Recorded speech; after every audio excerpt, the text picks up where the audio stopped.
as the duly elected Chief Minister of Punjab in accordance with law and the Constitution not later than 11:30 p.m. tonight. चलो भी चलो चलो भी चलो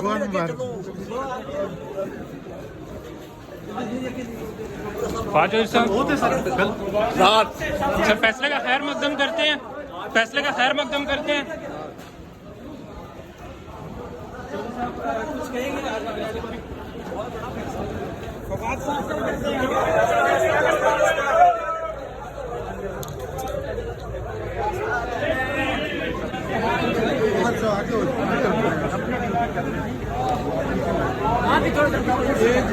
सुनने दे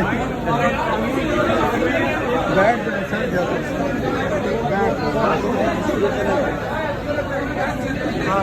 आगे